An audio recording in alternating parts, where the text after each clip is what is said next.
obviously with the latest school shooting in the news, what do you tell people that are calling for more gun control and to get guns off the streets? Again, here's what I'll say. I mean, 100 years ago and even 50 years ago, we had more guns per capita in America than we do now. It's not a gun problem. Guns in these instances have been involved, clearly. Guns have often been involved when people have lost their lives. But the reality is it's not a gun problem. It's not having too many guns. There used to be more guns per person in America than there are now, but children did not go to school and kill other children. When I was a kid, especially after Christmas, people brought their guns to school. My friends would get a new shotgun, get a 22 or something. You'd come to school and show it to your friends. It was supposed to stay outside in your truck, which may or may not have been locked. But kids would bring them on the buses. Sometimes they would be in kids' lockers. Nobody even thought about shooting other people with them. So it's not a gun problem. What I would say to those for whom that is the solution, get a new idea. Because that is not the solution. It is a cultural problem. We have a culture that is desensitized to death, that is desensitized to the value of life, and we celebrate death through our musical lyrics. We celebrate death through video games that literally reward you with extra points for going back and finishing people off. I mean, it is horrific and it is graphic, increasingly realistic. The television shows that now are even on primetime. Movies, again, these are things that have long existed, but the degree of specificity, the graphic nature of them, the encouraging of people to participate in the form of video games, and then the belief that none of this is connected to what we're seeing, give me a break. We've removed any responsibility from the homes and from communities, from schools and from churches, from things that once were the background and the foundation of the mores of a nation. We've told these people to keep a lid on it, keep that in your own mind. So we've removed any sense of right or wrong.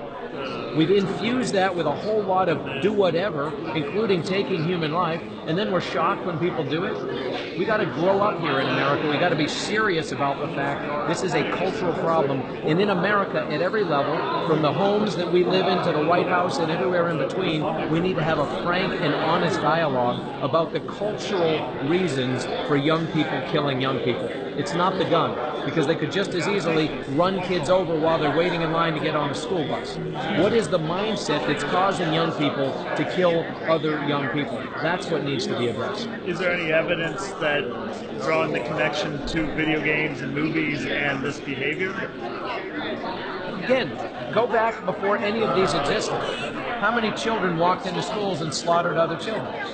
How much more evidence do you need? You have 17 more dead children in Florida. We had a couple dead children a few weeks ago here in Kentucky. How much more evidence do people want? The people who say there's no evidence are full of crap, frankly, and are using that as an excuse to not address the fact that we have plenty of dead bodies of our children that are the evidence. I don't know how much more anybody needs. What should the government do about this, if anything? Again, let's start a dialogue. The most important thing, back to the beginning of your question, not to have any knee-jerk response.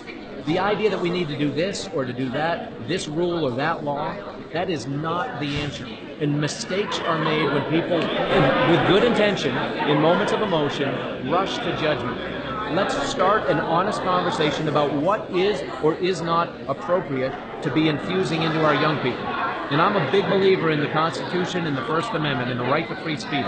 But there are certain things that are so graphic as it relates to violence, and things that are so pornographic as well on a whole nother front, that we allow to pass under the guise of free speech, which arguably are. But there is zero redemptive value. There is zero upside to any of this being in the public domain, let alone in the minds and hands and homes of our young people. We need to have honest conversation about what should or should not even be allowed in the United States as it relates to some of the things that are being put in the hands of our young people. You know what that threshold should be? You have an idea? Again, no, I mean, let's start a conversation. I'm one person, you're one person. There's no one person, not one person who has it all figured out, nor is there a perfect solution, because evil exists. And don't kid yourself, what you saw was evil.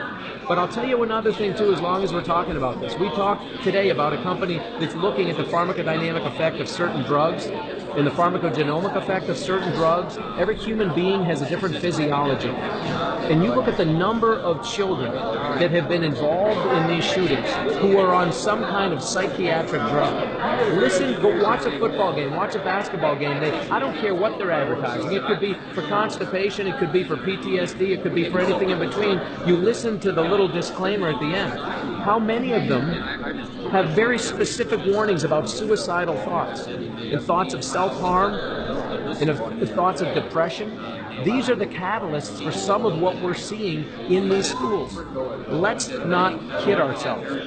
If we fail to talk about that by having knee-jerk responses about more rules needed for this, that, or the other thing, we are intentionally misleading ourselves, and that is a mistake.